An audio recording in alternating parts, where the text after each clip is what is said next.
زنا قرآن کریم اور احادیث صحیح بخاری کی روشنی میں الزانی لا ينكح إلا زانية أو مشركة والزانية لا ينكحها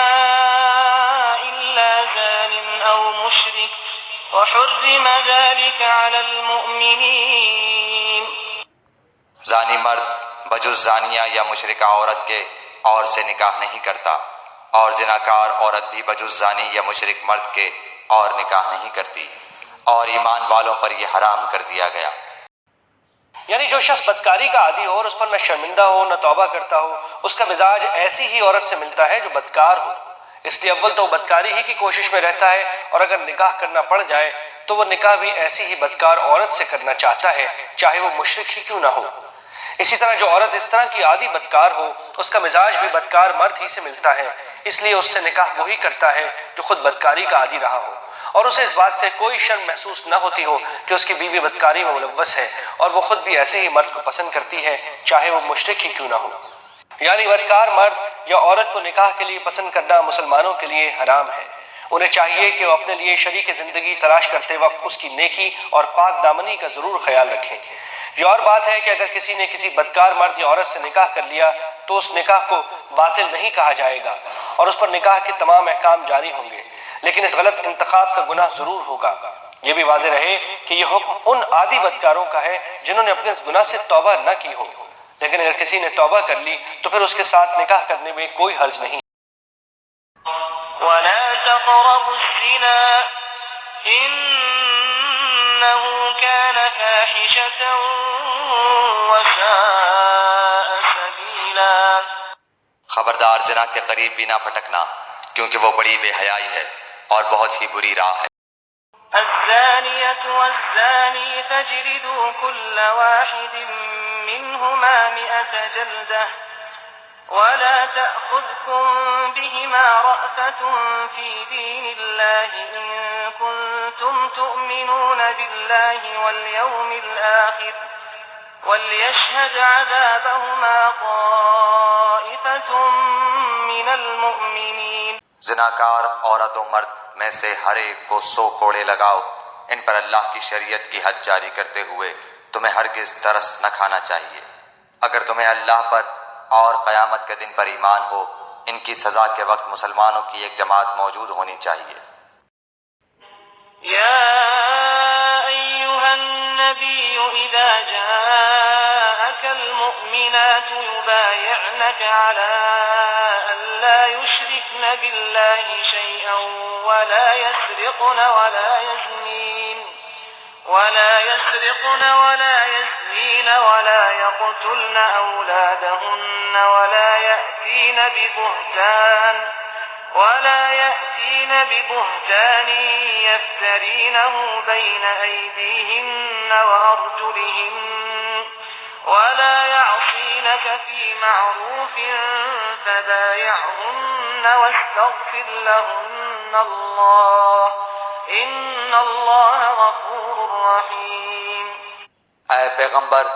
جب مسلمان عورتیں آپ سے ان باتوں پر بیعت کرنے آئیں کہ وہ اللہ کے ساتھ کسی کو شریک نہ کریں گی، چوری نہ کریں گی، زناکاری نہ کریں گی، اپنی اولاد کو نہ مار ڈالیں گی، اور کوئی ایسا بہتان نہ باندھیں گی جو خود اپنے ہاتھوں پیروں کے سامنے گھڑ لیں، اور کسی نیک کام میں تیری بے حکمی نہ کریں گی تو آپ ان سے بیعت کر لیا کریں،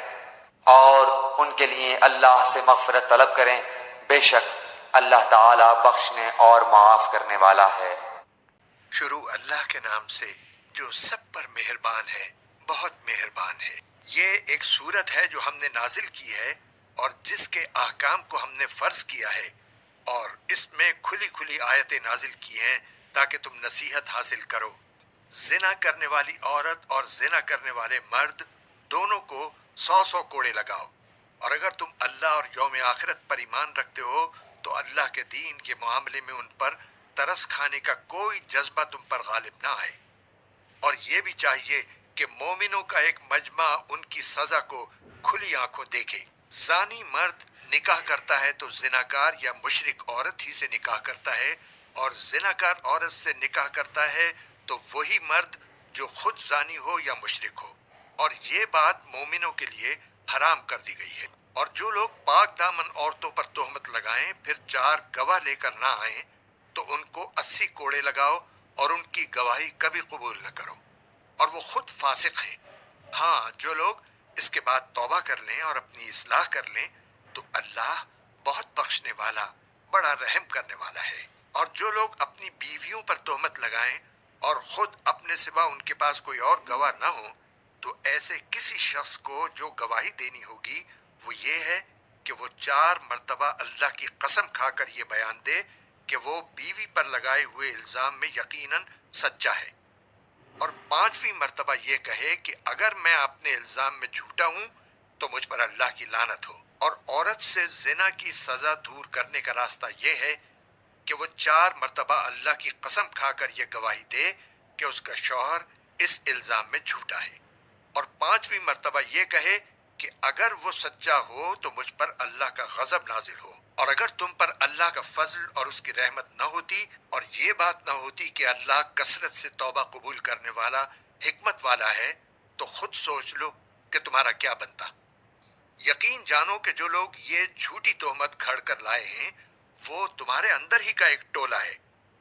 تم اس بات کو اپنے لیے برا نہ سمجھو بلکہ یہ تمہارے لیے بہتر ہی بہتر ہے۔ ان لوگوں میں سے ہر ایک کے حصے میں اپنے کیے کا گناہ آیا ہے، اور ان میں سے جس شخص نے اس بہتان کا بڑا حصہ اپنے سر لیا ہے اس کے لیے تو زبردست عذاب ہے۔ جس وقت تم لوگوں نے یہ بات سنی تھی تو ایسا کیوں نہ ہوا کہ مومن مرد بھی اور مومن عورتیں بھی اپنے بارے میں نیک گمان رکھتے اور کہہ دیتے کہ یہ کھلم کھلا جھوٹ ہے۔ وہ بہتان لگانے والے اس بات پر 4 گواہ کیوں نہیں لے آئے؟ اب جب کہ وہ گواہ نہیں لائے تو اللہ کے نزدیک وہی جھوٹے ہیں۔ اور اگر تم پر دنیا اور آخرت میں اللہ کا فضل اور اس کی رحمت نہ ہوتی تو جن باتوں میں تم پڑ گئے تھے ان کی وجہ سے تم پر اس وقت سخت عذاب آ پڑتا جب تم اپنی زبانوں سے اس بات کو ایک دوسرے سے نقل کر رہے تھے اور اپنے منہ سے وہ بات کہہ رہے تھے جس کا تمہیں کوئی علم نہیں تھا، اور تم اس بات کو معمولی سمجھ رہے تھے، حالانکہ اللہ کے نزدیک وہ بڑی سنگین بات تھی۔ اور جس وقت تم نے یہ بات سنی تھی اسی وقت تم نے یہ کیوں نہیں کہا کہ ہمیں کوئی حق نہیں پہنچتا کہ ہم یہ بات منہ سے نکالیں؟ یا اللہ، آپ کی ذات ہر عیب سے پاک ہے، یہ تو بڑا زبردست بہتان ہے۔ اللہ تمہیں نصیحت کرتا ہے کہ پھر کبھی ایسا نہ کرنا اگر واقعی تم مومن ہو، اور اللہ تمہارے سامنے ہدایت کی باتیں صاف صاف بیان کر رہا ہے، اور اللہ علم کا بھی مالک ہے، حکمت کا بھی مالک۔ یاد رکھو کہ جو لوگ یہ چاہتے ہیں کہ ایمان والوں میں بے حیائی پھیلے ان کے لیے دنیا اور آخرت میں دردناک عذاب ہے، اور اللہ جانتا ہے اور تم نہیں جانتے۔ اے ایمان والو، تم شیطان کے پیچھے نہ چلو، اور اگر کوئی شخص شیطان کے پیچھے چلے تو شیطان تو ہمیشہ بے حیائی اور بدی کی تلقین کرے گا۔ اور اگر تم پر اللہ کا فضل اور رحمت نہ ہوتی تو تم میں سے کوئی بھی پاک صاف نہ ہوتا، لیکن اللہ جس کو چاہتا ہے پاک صاف کر دیتا ہے، اور اللہ ہر بات سنتا، ہر چیز جانتا ہے۔ اور تم میں سے جو لوگ اہل خیر ہیں اور مالی وسعت رکھتے ہیں وہ ایسی قسم نہ کھائیں کہ وہ رشتہ داروں، مسکینوں اور اللہ کے راستے میں ہجرت کرنے والوں کو کچھ نہیں دیں گے، اور انہیں چاہیے کہ معافی اور درگزر سے کام لیں۔ کیا تمہیں یہ پسند نہیں ہے کہ اللہ تمہاری خطائیں بخش دے؟ اور اللہ بہت بخشنے والا، بڑا مہربان ہے۔ یاد رکھو کہ جو لوگ پاک دامن بھولی بھالی مسلمان عورتوں پر تہمت لگاتے ہیں ان پر دنیا اور آخرت میں پھٹکار پڑ چکی ہے، اور ان کو اس دن زبردست عذاب ہوگا جس دن خود ان کی زبانیں، ان کے ہاتھ اور ان کے پاؤں ان کے خلاف اس کرتوت کی گواہی دیں گے جو وہ کرتے رہے ہیں۔ اس دن اللہ ان کو وہ بدلہ پورا پورا دے دے گا جس کے وہ مستحق ہیں، اور ان کو پتہ چل جائے گا کہ اللہ ہی حق ہے اور وہی ساری بات کھول دینے والا ہے۔ گندی عورتیں گندے مردوں کے لائق ہیں اور گندے مرد گندی عورتوں کے لائق، اور پاک باز عورتیں پاک باز مردوں کے لائق ہیں اور پاک باز مرد پاک باز عورتوں کے لائق۔ یہ پاک باز مرد اور عورتیں ان باتوں سے بالکل مبرہ ہیں جو یہ لوگ بنا رہے ہیں۔ ان پاک بازوں کے حصے میں تو مغفرت ہے اور باعزت رزق۔ اے ایمان والو، اپنے گھروں کے سوا دوسرے گھروں میں اس وقت تک داخل نہ ہو جب تک اجازت نہ لے لو، اور ان میں بسنے والوں کو سلام نہ کر لو۔ یہی طریقہ تمہارے لیے بہتر ہے، امید ہے کہ تم خیال رکھو گے۔ اور اگر تم ان گھروں میں کسی کو نہ پاؤ تب بھی ان میں اس وقت تک داخل نہ ہو جب تک تمہیں اجازت نہ دے دی جائے، اور اگر تم سے کہا جائے کہ واپس چلے جاؤ تو واپس چلے جاؤ۔ یہی تمہارے لیے پاکیزہ ترین طریقہ ہے،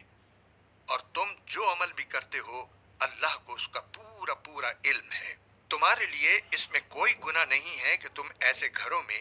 اجازت لیے بغیر داخل ہو جن میں کوئی رہتا نہ ہو، اور ان سے تمہیں فائدہ اٹھانے کا حق ہو۔ اور تم جو کام اعلانیہ کرتے ہو اور جو چھپ کر کرتے ہو اللہ ان سب کو جانتا ہے۔ مومن مردوں سے کہہ دو کہ وہ اپنی نگاہیں نیچی رکھیں اور اپنی شرمگاہوں کی حفاظت کریں، یہی ان کے لیے پاکیزہ ترین طریقہ ہے۔ وہ جو کارروائیاں کرتے ہیں اللہ ان سب سے پوری طرح باخبر ہے۔ اور مومن عورتوں سے کہہ دو کہ وہ اپنی نگاہیں نیچی رکھیں اور اپنی شرمگاہوں کی حفاظت کریں اور اپنی سجاوٹ کو کسی پر ظاہر نہ کریں سوائے اس کے جو خود ہی ظاہر ہو جائے، اور اپنی اوڑھنیوں کے آنچل اپنے گریبانوں پر ڈال لیا کریں اور اپنی سجاوٹ اور کسی پر ظاہر نہ کریں سوائے اپنے شوہروں کے یا اپنے باپ یا اپنے شوہروں کے باپ کے یا اپنے بیٹوں یا اپنے شوہروں کے بیٹوں کے یا اپنے بھائیوں یا اپنے بھائیوں کے بیٹوں یا اپنی بہنوں کے بیٹوں کے یا اپنی عورتوں کے یا ان کے جو اپنے ہاتھوں کی ملکیت میں ہیں یا ان خدمت گزاروں کے جن کے دل میں کوئی جنسی تقاضا نہیں ہوتا یا ان بچوں کے جو ابھی عورتوں کے چھپے ہوئے حصوں سے آشنا نہیں ہوئے۔ اور مسلمان عورتوں کو چاہیے کہ وہ اپنے پاؤں زمین پر اس طرح نہ مارے کہ انہوں نے جو زینت چھپا رکھی ہے وہ معلوم ہو جائے۔ اور اے مومنو، تم سب اللہ کے سامنے توبہ کرو تاکہ تمہیں فلاح نصیب ہو۔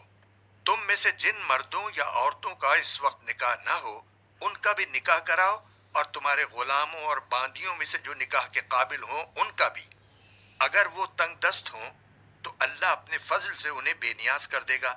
اور اللہ بہت وسعت والا ہے، سب کچھ جانتا ہے۔ اور جن لوگوں کو نکاح کے مواقع میسر نہ ہوں وہ پاک دامنی کے ساتھ رہیں یہاں تک کہ اللہ اپنے فضل سے انہیں بے نیاز کر دے۔ اور تمہاری ملکیت کے غلام باندیوں میں سے جو مکاتبت کا معاہدہ کرنا چاہیں اگر ان میں بھلائی دیکھو تو ان سے مکاتبت کا معاہدہ کر لیا کرو۔ اور مسلمانوں، اللہ نے تمہیں جو مال دے رکھا ہے اس میں سے ایسے غلام باندیوں کو بھی دیا کرو، اور اپنی باندیوں کو دنیا کا ساز و سامان حاصل کرنے کے لیے بدکاری پر مجبور نہ کرو جبکہ وہ پاک دامنی چاہتی ہوں۔ اور جو کوئی انہیں مجبور کرے گا تو ان کو مجبور کرنے کے بعد اللہ ان باندیوں کو بہت بخشنے والا بڑا مہربان ہے۔ اور ہم نے وہ آیتیں بھی اتار کر تم تک پہنچا دی ہیں جو ہر بات کو واضح کرنے والی ہیں، اور ان لوگوں کی مثالیں بھی جو تم سے پہلے گزر چکے ہیں، اور وہ نصیحت بھی جو اللہ سے ڈرنے والوں کے لیے کارآمد